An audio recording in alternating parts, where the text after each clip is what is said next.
Hey, before we get going, we have a quick favor to ask. If you enjoy the show, please give us a 5-star rating and a quick review. Also, be sure to subscribe wherever you get your podcasts. This helps people find us. Let's start the show. Welcome back to the Wine Podcast for everyone. Today we're going to talk about making inexpensive wine taste better. This episode is all about decanting wine. Why, when, and how to do it. We will be reviewing today's featured wines before and after decanting. Chuck has a Primitivo from Italy, and I have a red organic blend from Spain. Both sell for around $10. We will be doing the reviews up front today, then tasting the wines again at the end of the episode after they've been decanted. For my wine, I've got Honoro Vera Organic 2020 from Spain. It's dry, features dark cherry, raspberry, and some really warm spices. For an old world Spanish wine that's usually not something I would gravitate towards, I really liked it. It's juicy, it's well balanced, its fruit is present but not overwhelming. I would definitely serve this one with food. The tannins are firm. Not overpowering, but they just need a little counterbalance. But I think on the decant, it's actually going to really help with those, the firmness of those tannins. And I think it's going to turn out really well. Also a great value, around $10. Honoro Vera 2020 Organic Red Blend from Spain, $10.90, 4 out of 5 stars. I was at the liquor store and I saw this bottle of Primitivo by Fantini. Now, Fantini is the maker of my house red, their Sangiovese. I buy it all the time, recommend it all the time. So I thought I'd try this one out. It's $10.05, so still in the value price range. Didn't love it though. I got a lot of blackberry smokiness, like a campfire kind of smokiness, and purple grape kind of taste to it. So it tastes like pretty young. It has a very low acidity and mild tannins. So it wasn't too balanced. It didn't have a lot to it. Very juicy, not as like wine structured. Out of the bottle, it's what a lot of people would call a little flabby. And I think that's just because of the low acidity and the tannins. It's not very oaky particularly either. So I think it just needs maybe a decanting. We'll try later in the episode. But off the bat, Fantini Primitivo 2020, $10.95, 2 out of 5 stars. So Chuck, on any given day of the week, do you decant your wine? Not usually, no. Yeah, me neither. But there is a good reason to do it. I think everybody assumes that you only decant old wine. Is that fair? Yeah, for sure. It makes the most sense. And you only see the decanters come out in fancy settings too. Yeah, that's true. So old wine and young wine can both benefit from decanting, but the benefits are quite different. So when you have an old wine, why would you decant an old wine versus why would you decant a new wine? And what are you looking to get from each of those plays? Yeah, that's the question of the episode. So on an old wine, it's had a lot of time to mature in the bottle. So it's getting better and better and better. Two things you want to do when you're decanting old wine is the same reason why you decant wine at all is to introduce some air into the wine. But because it's such an old wine, it doesn't need a lot of air. It just needs to open up. It needs to, when they talk, you've probably heard about wine breathing. Breathing, yeah. Yeah, the breathing is just allowing the wine to interact with the air, and that just helps open it up. The flavors, the aromas kind of bloom, but air is also working against wine because it starts to break it down. So old wines do not need a lot of time in the decanter. The second benefit of decanting old wine is getting rid of some sediment because there's going to be junk at the bottom of the bottle because it's just been aging so long. And when you there may be some cork pieces too, right? There could be. I hope not, but I have seen that. There's definitely sediment at the bottom of the bottle. And we want to split those two out. And as you decant it, you can sort of see as you pour the bottle off where the sediment is starting to get close to coming out of the neck of the bottle, and you stop there. That's really the benefit for the old wine. But on the young wines, it actually can change the wine entirely, and you can make an inexpensive wine taste a little bit more pricey. So if you're decanting a cheap red, well, first off, no one decants whites, right? You can. It's not going to do a lot. There's some aged whites that I've seen a decanting. I don't think it does a lot personally, but it's let's call it 95% red. Okay. So if you're going to age or rather decant a young red wine, what am I hoping to happen? I think my experience is it just gets a little brighter and the fruit and the aromas are a little more clear. So it's just going to, again, at the risk of using some wine words, it's going to breathe and it's going to open up. Like it's just going to reveal itself a little bit more rather than just coming right out of the bottle. And that's because we're introducing oxygen and air to the wine. So it's, again, breathing and shows its best qualities. Do you own a decanter? Not officially, I don't. You don't need one, do you? Exactly. To decant? Do you? Exactly. No. You don't need a wine decanter. What do you use? So I make beer at home as well. So I happen to have an Erlenmeyer flask. What is which that? is it's basically the shape of a cartoon science-y chemistry lab flask where it's really wide at the bottom and then it narrows up at the top like a volcano, and then it's like a big triangle. Oh, is that what we think of as like a beaker in the movies? It's like a beaker. Oh, I love that idea. That's perfect. 1 second, it's right here. How do you describe that? No, you described it perfectly. It's a triangle with a narrow mouth. And that's what matters for a decanter is it has a wider base and a flared or a wider base with a narrowing mouth and a spout. That's a perfect beaker. That's a perfect decanter. Yeah. I like it. So that was my decanter for today. If I didn't have that, I was thinking I'd just put it in a juice pitcher temporarily or a mason jar. Yeah, glass is ideal. Yeah. Yeah, because glass doesn't bring any scents or flavors or, aromas like plastic can. Right. I like that. That's great. Yeah. You don't need a wine decanter. Today I'm using a wine decanter. It's very traditional. It's by a German manufacturer called Riedel. Chuck and I have been playing with Riedel stemware and stemless ware for years. This is my favorite. It's a single bottle decanter. You can get the doubles for the magnums. I tend to break it out more for my older bottles, but I really should, and I encourage everybody to bring it out on your average day and try inexpensive red. It can make a difference. When pouring the wine from the bottle into the decanter, technique actually matters here. And this is one of the most startling things I learned in sommelier school. But tell me, Chuck, how do you pour your wine from the bottle into your decanter? Like no special way. I didn't even know this was a thing. I just poured it in like I'd pour a big beer out of a bottle or wine into a big glass. Yeah. Nothing special. That's good, which is good for young wine. So when I'm pouring young wine, inexpensive wine into my decanter, I like it rough. I'm going to swirl the bottle, like when you swirl the bottle and it kind of makes like a tornado effect. I do that. I just shake it into my decanter as hard as I can and learn that in sommelier school. And because you're getting the most air into the wine as you can while it's going into the decanter. So you're splash pouring. Yeah. I'm like shake and splash pouring. I'm within an inch of making a huge mess. Yeah. Okay. Gotcha. Yeah.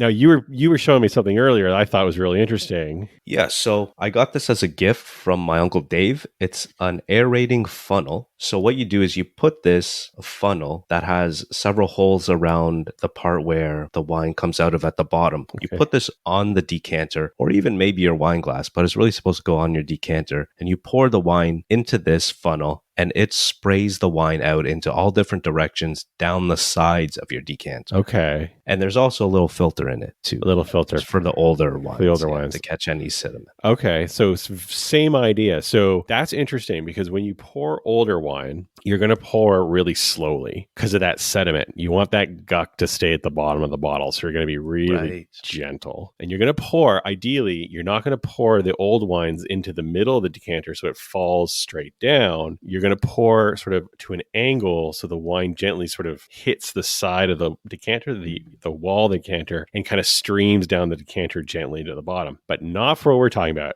NoSnobWine.com. It's all $20 and under. You're going to shake that thing right into the bottle. Be rough. This is the time to be rough. And then we're going to let it sit 15 minutes, especially if you're being rough. Sort of, everybody talks about an hour kind of being the sweet spot for decanting. Give it an hour.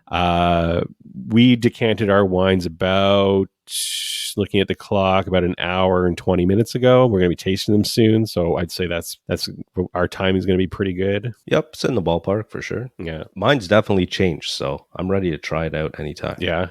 Yeah, for my wine, exactly as I expected. It just smoothed it out a little bit. Those tannins just relaxed a little bit. It's a little more round in the mouth. The fruit is it was already popping in the original, which was really nice for a wine from Spain. So it didn't do much there. Yeah, it just took the edge off. I really like it.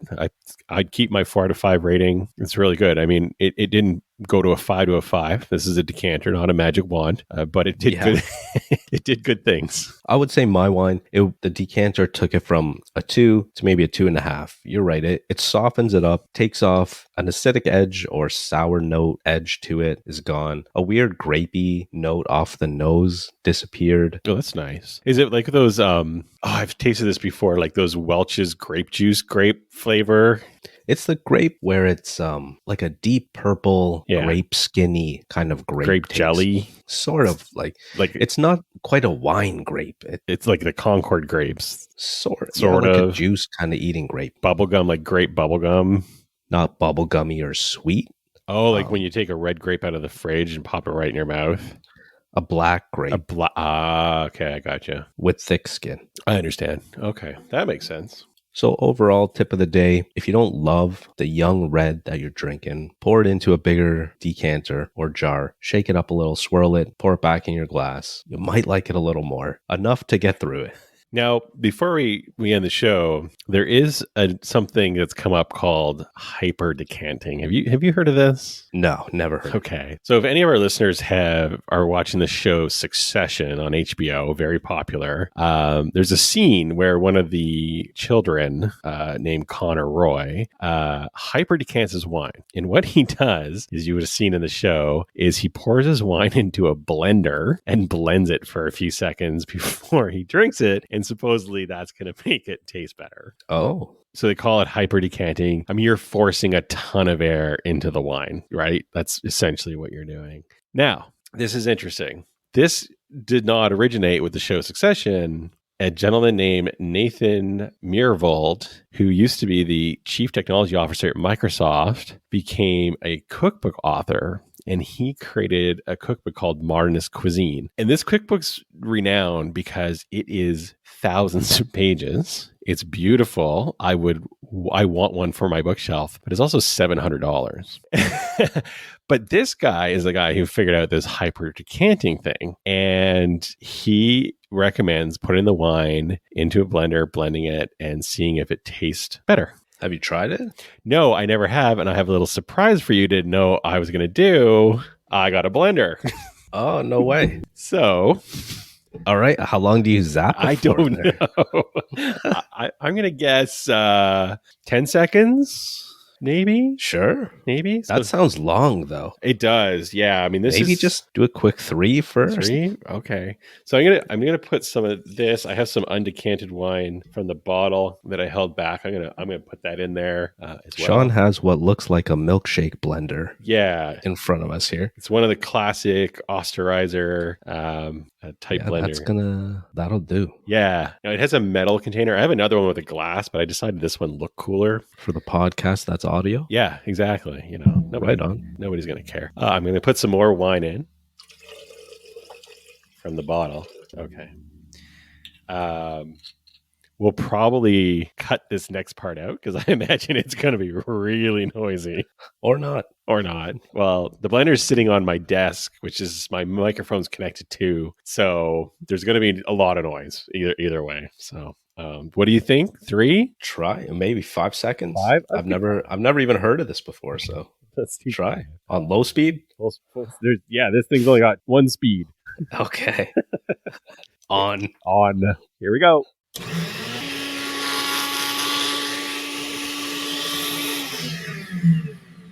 Okay, it's gotta be all frothy now, right? It is. I can't. Oh, it just disappeared. Okay, the foam only lasted for a second. Okay, I'm gonna pour like half of it, and we'll see. This if you're in an extreme rush to drink and decant your wine. Yeah, you're on the go. Pour it in your to-go cup right into the car. You've got your dinner, busy. And then you got the PTA meeting. You got to get that perfect glass of wine in right between. Wow, it has changed a little. The fruit's a little brighter. I can't believe it. The nose is about the same. I wanna take it for another 5-second whir if we're okay with that. Yeah. All right, so I'll put this back on. Putting the top back on. I'm gonna pour that back in. I didn't pour the whole amount, so there's some still in the blender. I'm just gonna pour the blended amount from my glass back in, and I'm gonna put the top on the blender. Okay. Again, this is where we'll blend. We might cut it out. We might not.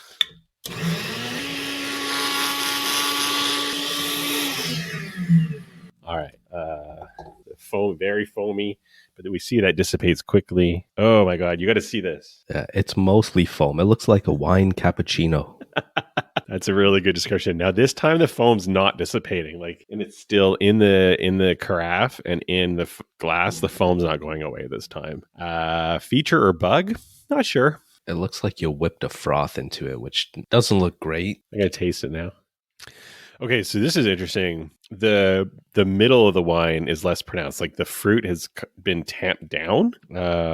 So that's, for me, not a good thing. The 5-second was good. The 10-second, too much. Now, this was like a glass and a half of wine, not a bottle. So maybe that matters. I don't know. Well, I just looked up online, and a lot of people are reporting that if you give it a quick pulse, it's okay. But apparently, too long and everything just falls apart in the wine. Okay, perfect. So that's literally what what I just experienced with this wine. Yeah, the 10 seconds is totally beating the snot out of the wine. But that first 5-second pulse was impressive. Yeah, it's got this very strange tart at the back of my tongue running down my throat thing happening that I'm not enjoying whatsoever. But if you got a blender and 5 seconds to spare, blend your wine. I'm not going to blend my wine, probably. Yeah, I don't blame you. I probably won't either. Decanting inexpensive wine is good, as Chuck summarized earlier. Throwing in the blender, not for everybody. Fun party trick. If you do it, only for a few seconds. Enjoy your wine. A little bit on the decanter. Yeah. A full star, or it's hard to go from a 2 to a 3. It is. It's a decanter, not a fucking magic wand. That's right. It makes a presto change-o. Huzzah. 2.5 from 2. Good. Hey, so it takes 8 podcasts to get smooth. That's what we've learned. Yeah. And thinking back to the first few. Much better. Did you see all those bottles that I bought? I didn't get to look at the pictures yet, but I saw your long-ass receipt. Oh my God. I finally tracked down, or rather stumbled into, a Lambrusco. Ooh, bastard. Yeah. They're so rare. Like, what? Why can't you not find them anywhere? I don't think it's popular. I don't think anybody knows what it is. We should do a show on Lambrusco. We hope you enjoyed this episode of the Wine Podcast for Everyone. Be sure to rate and review us wherever you get your podcasts, as it helps other people find us. Yeah, tell your friends about the podcast. We know they drink wine too. For more information on any of the wines we discuss, go to nosnobwine.com or check the show notes for links. The Wine Podcast for Everyone is a production of No Snob Media.